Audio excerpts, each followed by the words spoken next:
Leo's laugh rang out, warm and genuine, a sound I had rarely heard from him.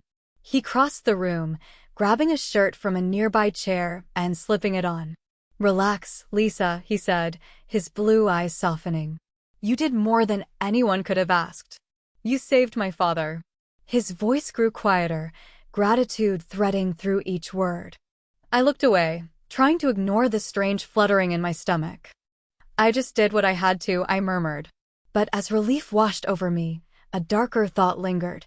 The price I had paid, the mana and strength I had drained from myself. Freedom felt ever more fleeting, and danger seemed closer than ever. The banquet that evening was a grand affair, held to honor the miracle I had performed. The great hall glittered with light from 1,000 chandeliers, and nobles in fine silks gathered, their laughter and music weaving an intoxicating spell. But beneath the celebration, a different kind of tension simmered. Unseen eyes followed my every move. Leo stood beside me, regal in crimson and gold, his hand resting protectively on my back. He had asked me to be there, not only as his healer, but as a guest of honor. It felt surreal, and I couldn't help feeling out of place, the remnants of the slums still clinging to me in spirit. He turned to me during a lull in the celebration, his gaze piercing. "Tell me," he said, "what do you want, Lisa? You've earned a boon for what you've done." I hesitated, feeling the weight of so many eyes on me. "I want to open a clinic," I said finally, my voice trembling but resolute. "A place where the poor and destitute can come for healing. Somewhere even the slum dwellers can find hope." A ripple of silence followed, and Leo's jaw tightened. "The slums," he repeated, a shadow passing over his face. "Why there?" "Because I was one of them," I replied, meeting his gaze with all the strength I could muster. "They deserve a chance to live, just like anyone else." For a moment, his expression hardened, but then it softened into something unreadable. He gave a reluctant nod. "We'll discuss the details. But I'll consider it." Before I could thank him, a group of noble ladies approached, their eyes alight with curiosity and something sharper. They wore gowns of pale blue and lavender, their skin porcelain, untouched by the sun. I was conscious of my brown skin, the roughness of my hands compared to theirs. "You must be Lady Lisa," one of them cooed, her smile all sweetness.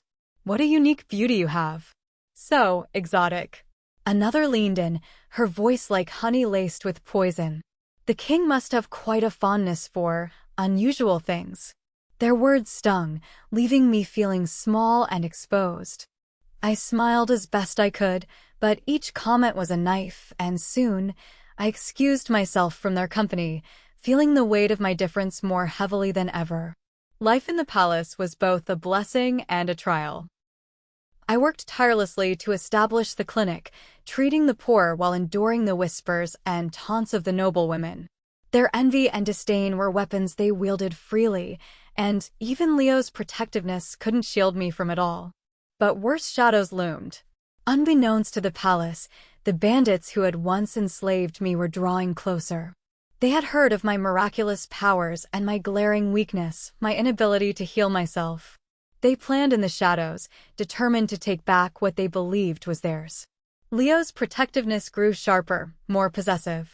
He visited my clinic, stationed guards outside my quarters, and watched me with an intensity that both comforted and unnerved me.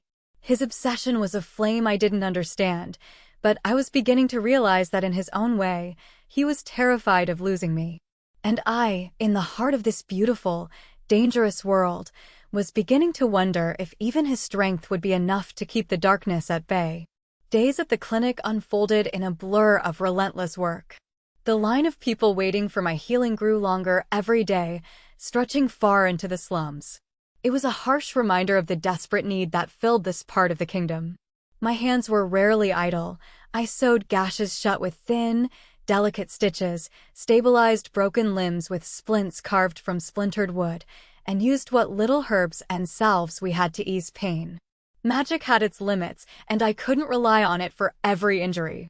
When I did use it, I was forced to be conservative, knowing that draining myself entirely could be a fatal mistake.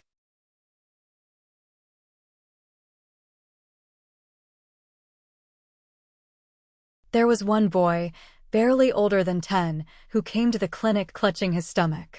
His mother, a thin, frail woman, begged me to save him. He was burning up with fever, his tiny body racked with shivers. I placed my hands on his forehead and closed my eyes, summoning light from deep within. The warmth of my magic spread through him, easing the fever and mending the unseen damage inside. But magic could only do so much, and I was forced to follow up with a bitter herbal concoction to prevent infection. By the time I finished, I felt the drain of power leaving my limbs heavy, but the sight of the mother's tearful gratitude kept me going. It wasn't always easy, especially when I had to balance my magic with medicine and surgery, but it was worth it. Saving lives was always worth the price. Yet, no matter how many lives I saved, there was a constant ache in the back of my mind. The nobles were beginning to turn their venomous eyes toward me, their whispers sharp and laced with disdain. I could feel their jealousy from across the room, a coldness that made my skin prickle. Lady Maris was the worst. She would glide through the halls of the palace like a serpent, all silk and malice, her laugh cutting through the air like a blade. One afternoon, as I passed by a gathering of nobles, I overheard her voice, a sharp whisper meant to sting. "Look at her. Isn't it sweet, this little healer from the slums? They say she's gifted. But tell me, what good is magic when it comes from someone so common?" Her companions laughed, but it was empty mocking. Another noblewoman, Lady Katrine, followed up with, "I don't know how she stands next to the king, looking so earthy. She could at least try to make herself presentable. All that skin, so dark as if she's never seen the light of royalty." The word struck me like a fist to the chest. Dark skin. I had never felt so out of place in my life. My hands clenched by my sides as I hurried past, trying to swallow the tears that threatened to spill. The nobility praised pale, porcelain skin.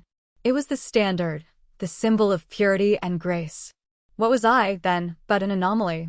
A girl with dark skin and a past that they could never understand, and they made sure to remind me of that every chance they got.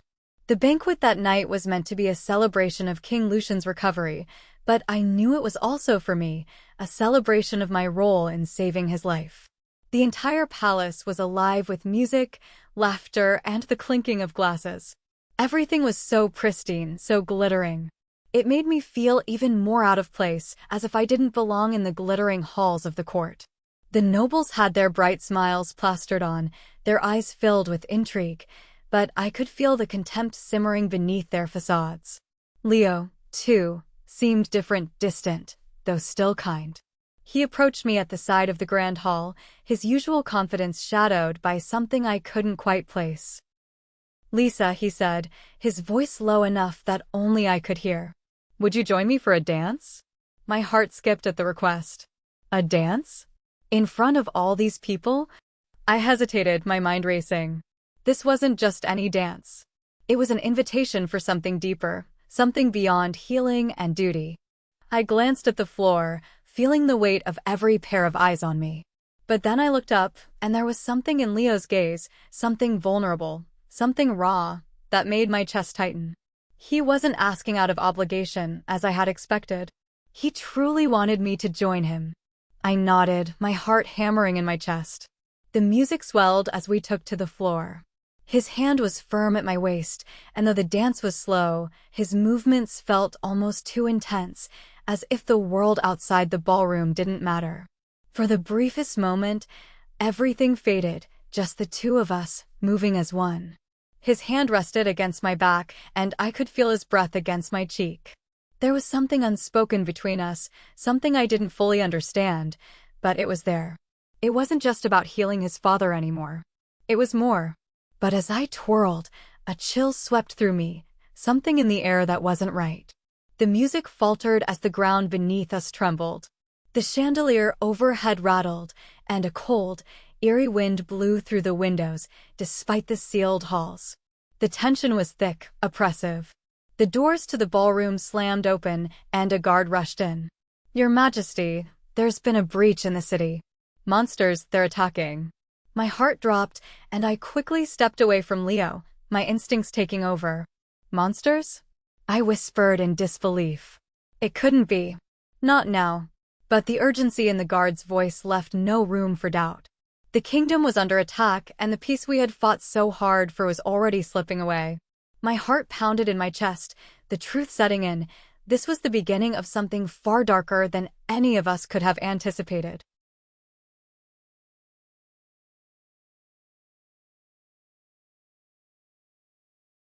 Outside the palace, the sounds of battle echoed through the air. Leo turned to face me, his expression dark, and for the first time, I saw a flash of something terrifying in his eyes. "They're here for you, Lisa," he said, his voice rough with command. "And I won't let them take you again." The bandits, the ones who had once captured me, they had come back. I could feel the weight of their threat pressing down on me once more. And I knew, with a certainty that shook me to my core, that Leo's obsession with keeping me safe was only just beginning. As the battle raged outside, I felt an urgency rise within me. The powers I had gained, the strength I had cultivated through magic and medicine, it would be tested now, in ways I had never imagined. The kingdom was on the brink, and no matter how much I had healed or how many lives I had saved, the darkness had returned to claim us all. But the worst was yet to come. The bandits came with a vengeance. Their numbers were vast, but it wasn't just their human forces that made them so dangerous, it was the monsters they had summoned to fight alongside them. Twisted, grotesque creatures from the darkest corners of the world. Their claws scraped against the stone, and their glares burned with an unholy rage. I had seen monsters before, but these were different. Larger, more violent. Their eyes glowed with an unnatural fury. As Leo's sword cleaved through the air, he fought with the strength of a king, fierce and unyielding. He slashed through their ranks, his every movement sharp, calculating. But I could see his worry, his concern for me, each time one of the creatures turned its gaze toward me. Suddenly, a group of bandits broke through the chaos and surrounded me. Before I could react, one of them grabbed me, pulling me away from the battlefield. My breath caught in my throat as I struggled, trying to free myself, but they had me firmly in their grasp. "No!" Leo's voice rang out. He shoved through the crowd, cutting down anyone who dared to stop him. He was unstoppable. The bandit leader, the one who had once enslaved me, grinned as he pulled me toward the darkened corner of the palace grounds. "She's mine again," he sneered. "You can't protect her, King. She's weak. She'll never escape us." My pulse raced as fear took over.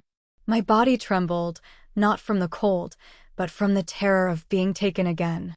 This time, I wouldn't survive. I wouldn't let myself be a prisoner again. Not when I had just begun to make a difference.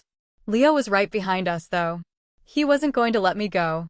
His sword was a blur as he cut down the bandits one by one, until finally, he reached me. With one swift motion, Leo struck down the bandit leader. His body crumpled at his feet, the remaining bandits scattering into the shadows in fear. I fell into Leo's arms, trembling with exhaustion, with fear. He held me tight, his breath coming in short gasps as he tried to calm me. "You're safe," he whispered, his voice rough. "I'll never let them take you again. Never." I held on to him, unable to speak, the fear still gripping me. I needed him. I needed this comfort, this warmth, to erase the cold terror that had paralyzed me. For a moment, I allowed myself to lean into him completely, trusting him with all of me. As Leo held me in his arms, I knew that the battle wasn't over. It had only just begun. But at least for this moment, I was safe. And that was enough to hold on to. The battle outside the palace had finally subsided, but the city was left in ruins.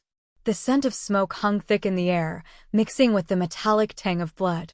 The streets were littered with debris, and the once vibrant marketplace now lay silent and shattered. The bandits were driven back, but the damage was done, and the city had paid a heavy price. The monsters had been destroyed, but so many lives had been lost.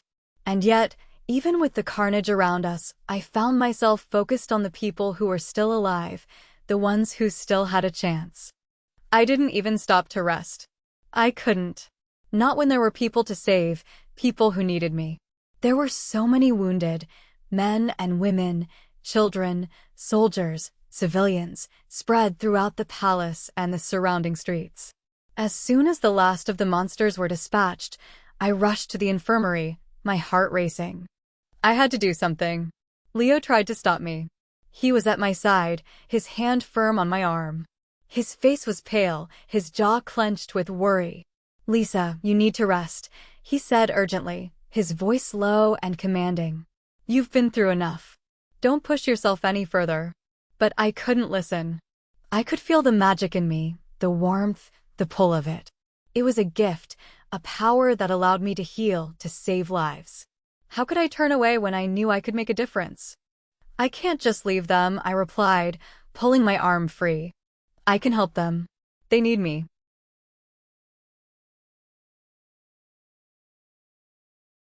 Leo's gaze darkened with concern, but he didn't try to stop me again. His eyes followed me as I moved quickly through the chaos, the wounded calling out for help. There were so many of them. Too many. I worked with frantic energy, my hands glowing with magic as I healed wounds, soothed burns, and mended broken limbs. The power flowed through me, giving me strength, but I could feel my own energy draining. Magic, I had learned, was not without cost. Every use left a mark on my body, and I had already pushed myself to the limit more times than I could count.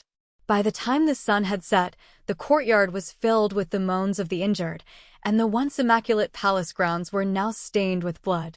I had barely stopped to take a breath, moving from one patient to the next, my hands working without hesitation, without thought. I was exhausted, but I didn't care. There were still people who needed me. The people in the palace, especially the nobility, watched me with a mix of awe and fear, but I didn't pay attention to their stares. Their whispers meant nothing in the face of what was happening around me. I only focused on the wounded, the broken bodies, the ones who still had a chance. But every time I healed someone, I felt a piece of myself slipping away. The magic was taking more than I had to give. "Lisa, you need to stop." Leo's voice broke through the haze of my exhaustion. His hand was on my shoulder again, stronger this time, pulling me back. "You're going too far. You're killing yourself." I turned to face him, my vision blurry, the room spinning. I was so tired. But still, I refused to stop. "I can't," I whispered, my voice raw. "They need me." Leo's face softened with worry, but there was anger in his eyes, too. "You think they need you like this? You're barely standing. If you keep going, you won't be able to save anyone, not even yourself." But I had to try. I had to do something. The suffering was too much to bear. And as I moved toward the next patient, my knees buckled beneath me. Everything went black. When I woke, I was in Leo's arms. His scent surrounded me, warm and comforting, but it couldn't mask the reality that I had pushed myself too far. I could feel the magic that had coursed through me, now gone, leaving me completely drained. Leo's voice was soft but firm as he spoke. "You're not invincible, Lisa. You can't keep going like this." I tried to sit up, but my body refused to cooperate. My limbs felt like lead, and I could barely keep my eyes open. I'm sorry," I whispered, my voice cracking. I couldn't let them die." Leo stroked my hair, his fingers gentle, but there was a tension in his touch, worry, fear. "I know. But you can't save everyone. You have to take care of yourself too, or you won't be able to help anyone." I nodded weakly, though I didn't know if I could really listen. I wanted to heal. I wanted to save them all. But the price I paid was too high, and now, in the quiet aftermath, I realized how close I had come to losing myself. The kingdom began to rebuild, but the scars of the battle were everywhere, on the faces of the survivors, on the broken streets, in the air itself. The bandits had been driven off, their attack repelled by Leo's forces, but the true damage had been done to our spirits. Trust was shattered, and the fear of what was to come lingered in the hearts of the people. I spent the days after the battle in the clinic recovering, though it was hard to rest while the wounded still needed attention. But Leo was insistent, his concern for me never wavering. He had been there, holding me tight as I had collapsed, and his eyes, filled with that intense need to protect me, were hard to ignore. "Lisa, please," Leo said one evening, sitting beside me as I tried to treat a wound. You need to stop. You've given everything. Let others help. I hesitated, looking at the patient in front of me, a young woman who had been burned in the attack. The wound was deep, but I could save her. I could save all of them. But as I touched the young woman's hand, I saw the truth in Leo's eyes. I couldn't keep pushing myself. I had to learn to lean on others, to let them help me. I'm sorry, I whispered, dropping my hands. I'll rest. But I knew this was just the beginning. The battle for the kingdom was far from over, and I had only just begun to understand the true cost of the magic I wielded. Leo remained by my side as I recovered, watching me carefully, never allowing me to overextend myself again. There was a change in him, something deeper than before. He was no longer just the king, the protector of the kingdom. He was my protector, my anchor. And though I still longed to heal the world, I knew that the greatest battle I would face was the one within myself. The battle between saving others and saving myself.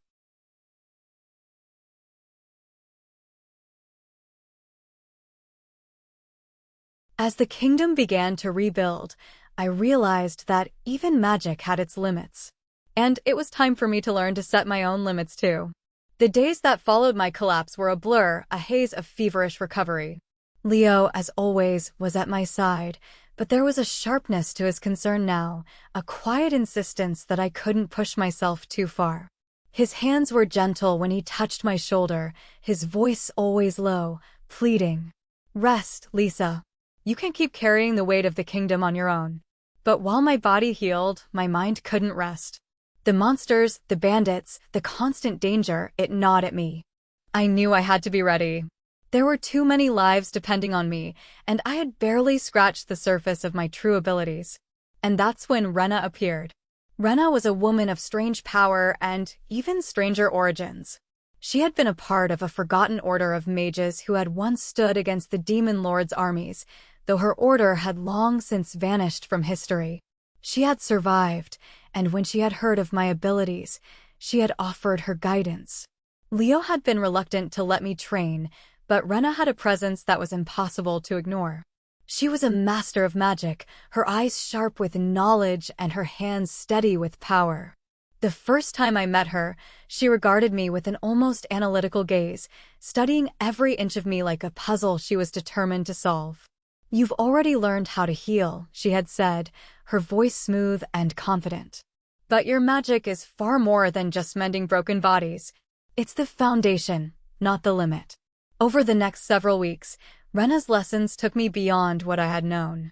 She didn't teach me only to focus on healing, she taught me to feel the currents of magic that ran through the very fabric of the world. She taught me how to pull at them, to channel them into new, powerful forms. Rena's first lesson had been humbling: focus. She had me sit in a quiet room, with nothing but the dim glow of the evening light. You need to understand that magic isn't a simple tool. It is a force of nature. It responds to your will, but it is not controlled by your desire alone. You must listen to it, become one with it. It took hours, but slowly, I began to feel the subtle hum beneath my skin, the magic that swirled around me, waiting for my command. At first, it felt alien and heavy, like I was drowning in the power I couldn't quite tame. But Rena was patient, her voice steady and soothing, guiding me through every misstep. After weeks of practicing control, Rena taught me how to shape the magic, how to bend it into forms that were not only for healing but for protection, offense, and defense. Barrier magic was the first new ability I learned to wield. I learned to create shields of light that could protect entire buildings from falling debris or block attacks from enemies. It was powerful and draining, but I could sense the potential. The first time I summoned a barrier that stood firm against a wave of debris, I felt a surge of pride and awe. Next came amplification magic. It was a technique that allowed me to strengthen others, to enhance their strength, speed, or endurance. It was incredibly complex, requiring a deep understanding of both the mind and the body. Magic is about balance, Rena explained as she guided me through the process of amplifying a soldier's strength. When you augment someone, you don't just enhance their body. You change the way they interact with the world around them. It's not just about raw power. It's about precision, control. I found it exhausting at first. The strain of pulling at someone's life force, even gently, was immense. But with Rena's help, I gradually learned to focus, to keep the flow steady and controlled. And soon, I was able to grant a soldier the strength to fight for hours without tiring, or a healer the energy to tend to multiple patients at once. But the most remarkable of my new abilities came with the final stage of Rena's training, light manipulation. Light is a rare and volatile form of magic, Rena had said one evening, her voice darkening with the weight of the words. It is the purest form of magic, capable of healing and destroying. In the right hands, it can be used to incinerate enemies or purify the land of corruption. But it is not without a cost. I spent days learning to harness light into controlled beams of energy. It wasn't easy, and I often burned myself with the powerful magic before I learned to tame it. But with every mistake, Rena pushed me further, her calm presence always by my side. When I finally succeeded, I stood in the palace courtyard, alone, the night sky overhead. With a deep breath, I focused, my hand outstretched before me. I could feel the magic pulse at my fingertips, glowing with power. With a thought, I shaped the light into a stream of golden energy that shot through the air, illuminating the night like a starfall.